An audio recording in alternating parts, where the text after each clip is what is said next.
Hello friends, ഏവർക്കും പുതിയയിലേക്ക് നമസ്കാരം. കൊണ്ടാൽ എന്ന ചിത്രത്തിൻ്റെ ഫസ്റ്റ് ഹാഫ് റെസ്പോൺസാണ് ഇന്നൊരു വീഡിയോ ഭാഗത്ത്.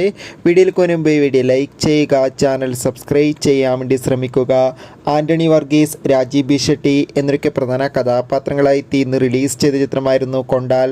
എല്ലാ സിനിമാ പ്രേമികളും ഒരേപോലെയായിരുന്നു ചിത്രത്തിൻ്റെ റിലീസിനായി കാത്തിരുന്നത്. അങ്ങനെ കാത്തിരിപ്പിനുള്ളിൽ ഇപ്പോൾ ചിത്രത്തിൻ്റെ ആദ്യ ഷോ ആരംഭിച്ച് ചിത്രത്തിൻ്റെ ഫസ്റ്റ് ഹാഫ് റെസ്പോൺസൊക്കെ പുറത്തുവന്നിരിക്കുകയാണ്. ചിത്രത്തിൻ്റെ ആദ്യ പകുതി കഴിയുമ്പോൾ തന്നെ ചിത്രത്തിന് പോസിറ്റീവ് റെസ്പോൺസാണ് ലഭിച്ചിട്ടുള്ളത്. ചിത്രം കാണുന്ന പ്രേക്ഷകരെല്ലാവരും ഒന്നടങ്കം പറയുകയാണ് കൊണ്ടാൽ എന്ന ചിത്രം മികച്ചൊരു ആക്ഷൻ ത്രില്ലറാണെന്നും ചിത്രത്തിൽ ആൻ്റണി വർഗീസിൻ്റെ നല്ല മികച്ച അഭിനയവും മികച്ച ആക്ഷൻ രംഗങ്ങളൊക്കെ കാണാൻ വേണ്ടി സാധിക്കുന്നുണ്ടെന്നും. എന്തായാലും കാത്തിരിക്കാം ചിത്രത്തിൻ്റെ കൂടുതൽ അപ്ഡേഷൻ അറിയാൻ വേണ്ടി. ചിത്രം കാണുന്നവരുടെ അഭിപ്രായം കമൻറ്റ് ചെയ്യുക. സെപ്റ്റംബർ മാസം ധാരാളം ചിത്രങ്ങൾ OTT റിലീസ് ചെയ്യാൻ പോവുകയാണ്. നമ്മുടെ ചാനൽ ഭാഗം പരിശോധിച്ചാൽ ആ വീഡിയോ ഒക്കെ നിങ്ങൾക്ക് കാണാൻ വേണ്ടി സാധിക്കും. അതൊക്കെ ഒന്ന് കാണുക. അടുത്തൊരു വീഡിയോയിൽ കാണും.